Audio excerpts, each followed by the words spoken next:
Researchers at Texas Tech University found that Americans who obsessively follow the news are more likely to suffer from both physical and mental health problems, including anxiety and stress. Here to help you with that stress and to explain this, Leigh Richardson, a licensed professional counselor and founder of the Brain Performance Center, MS, and counseling. She has counseling MBA. Leigh, thank you for coming on. Thanks for having me. You know, it doesn't surprise me to hear that watching nothing but negative tends to affect you in a negative way. Absolutely. And, you know, even if you don't have the news, if you say, oh, it's just on in the back as a background noise, it still is coming in. It still registers on that subconscious level. Every second, our brain is capable of taking in 11 million bits of data.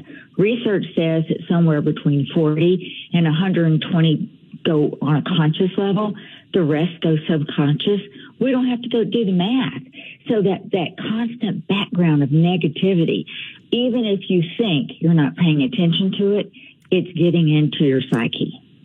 And what do you do when you just feel like you are addicted? Because especially with the internet, with smartphones, everybody feels like they're going to have a fear of missing out, that I might miss something. And all that has really done, if you look at how people's attitudes are in the last 20 years, is it's made us more and more depressed. Absolutely. You know, we've always had the opinion that information is power.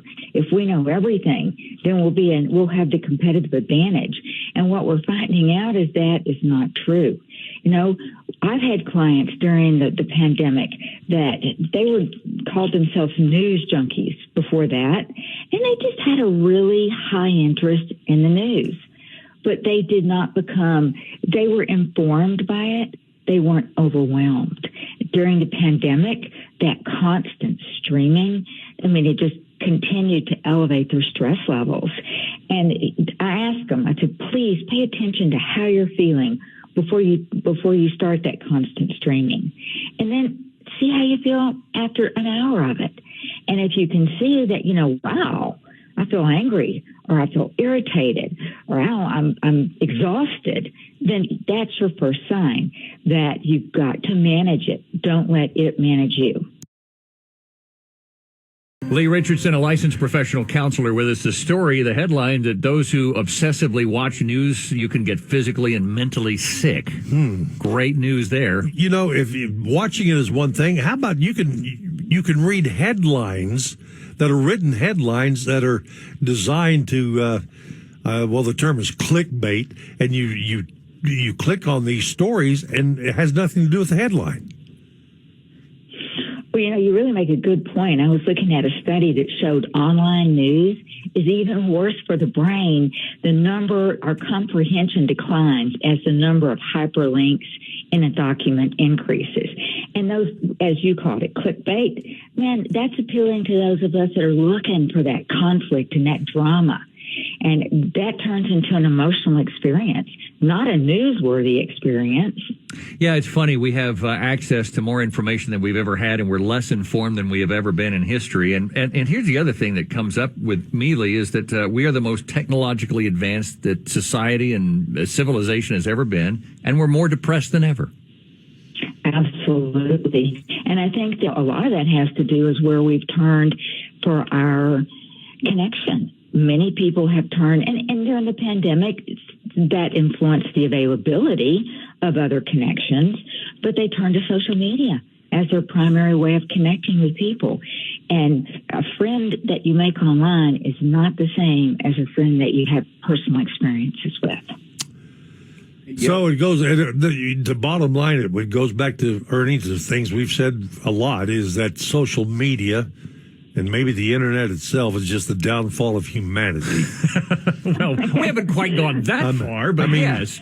Leigh, if you took all that away, I don't know. I just, Leigh, we talk about, that people don't seem to have connections anymore. Kids are living their life online. You go to a restaurant, and you see all 6 members of the family staring at their phones. This technology is not, it's helped us in some ways, but I think it's hurt us in more. I agree with you, and I think it's great. Jonas Hill came out in the mid of this month and said that he called Instagram the biggest killer. It's like the cigarettes of this time, because he said it's killing people. And I love it when people that are influencers, for whatever reason, can come out and say, you know what?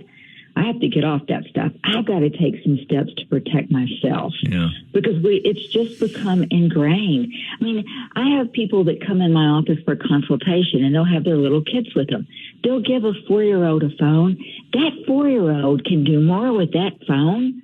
I just watch that kid and go, wow. It's amazing, I isn't it? do that. It's Yeah. amazing. It's unbelievable. Yeah, I'm always frustrated when I hear parents talk about, oh, this book in the library is a disgrace, and then they give their kid a smartphone where they can access pretty much any hardcore pornography they want to at any time, and you'll never know it. I don't get it. Absolutely. Yeah. Okay. All right, Leigh Richardson, we just had to vent a little bit. Thank you for letting us do so. Thanks for having me. All right. We'll have you back. Leigh Richardson, licensed professional counselor and founder of the Brain Performance Center.